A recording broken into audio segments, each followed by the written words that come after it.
Please welcome the filmmakers Robin Blotnick and Rachel Lears and our special guest, Mahoma López. Thank you. Thank you. Thank you. So, Mahoma, I think we're all eager to know, what's happened since this film. How's it been going for the workers at Hot&Crusty and your work beyond that one location? So basically, about this documentary changed the lives to a lot of the people, even the workers. So las condiciones inside the workplace are really good. Right now, the union has a lot of power. As a workers, we have a lot of power. We are not the same shiny workers like before with a lot of furs. So basically, right now, we saw something wrong, or we saw the companies violating our contract. So basically, we have the right to speak up. Rachel and Robin, I want to ask you about the trickiness of making this film. It seems like you must have been skirting around a lot of different legal issues. Of course, we did have to have a lot of conversations with the subjects about comfort level, about coming forward, about their experience and their status. But they had already spoken to the press before they met us.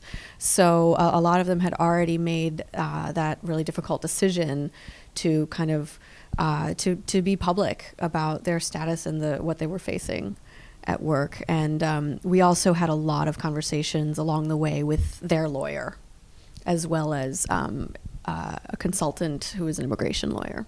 Well, we checked with an immigration lawyer pretty early on in the production of this film, and we were told that there's a precedent that undocumented people who come out as undocumented in the context of activism very rarely are deported.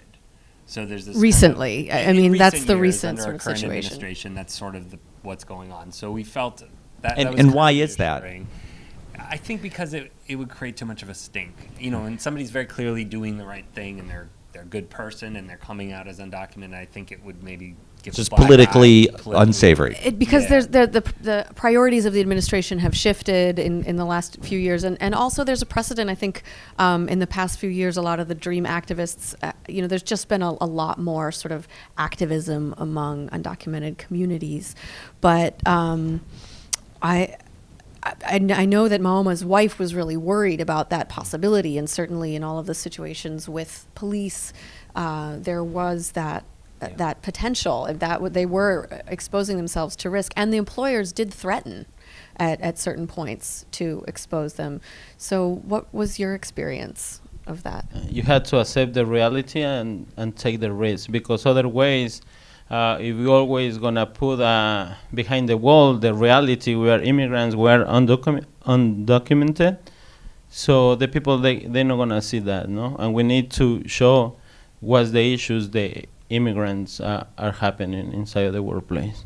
And in my experience, I don't think the system or the government go behind me just because I make public or I don't have documents. We actually got involved with the story right before the union election at the National Labor Relations Board.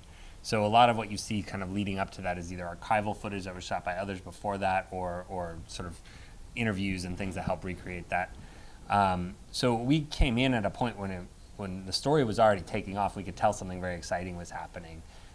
We knew immediately from meeting Mahoma and also Gonzalo, who was one of the first main subjects of the film. We knew that they were going to do something really interesting if we followed them. We had no idea it would work out quite so perfectly for a movie, but we hoped it would, and we wrote in the grant proposals that we wrote that it would. Sure enough. They didn't believe us the first round. Basically, we are from every day in front of the building. And it's something I think the landlord or the owner of the building, they don't really want to that happen again. So I think that's our perception. So that's why in some point when we have the communication with the company, they say, well, it's not us, it's the landlord.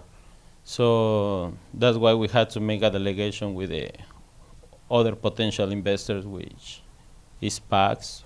And that was successful. So once that company was out of the picture, the new owners coming in who wanted to reopen Hot&Crusty were able to get the lease, but it was a sort of confusing moment for a few weeks there. And we should mention that the store has a new name now. It's called, how do you pronounce it? Broad. So it's the same company, different name. You can go there and say hello to Mama and the other workers, get some coffee and sandwiches and all kinds of other things. But yeah, so they actually, so we were in touch with them in advance of our Doc NYC screening, and they were actually interested in doing cross promotion at that point. And so we said, why not? We said if you're willing to come and declare your commitment to.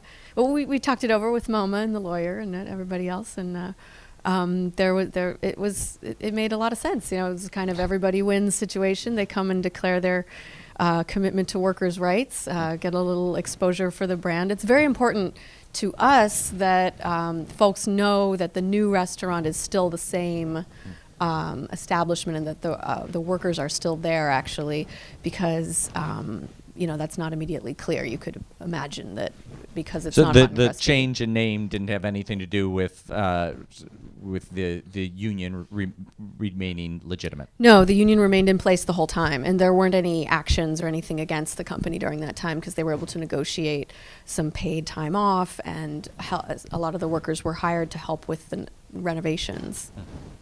Right now, not only I'm a deli man in Broad or Hot&Crusty, I'm now a labor organizer too. Just basically put the same sample to other workers and put that energy.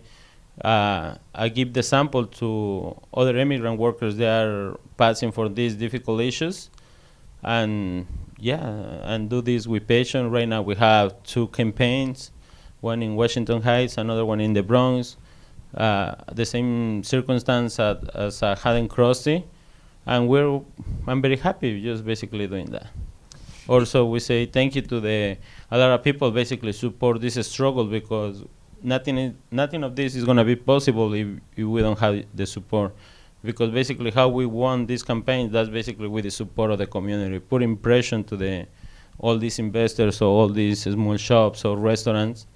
This is happening all over the country, and you can actually, we have a map called changingthefoodchain.org, which you can go to and see a map of the entire United States, all different kinds of organizations that are supporting low-wage workers in the food industry. So this work in one way or another, you know, wage theft lawsuits and campaigns for better conditions, whether or not they end up resulting in a union, that is happening all over the country, and it's gaining momentum.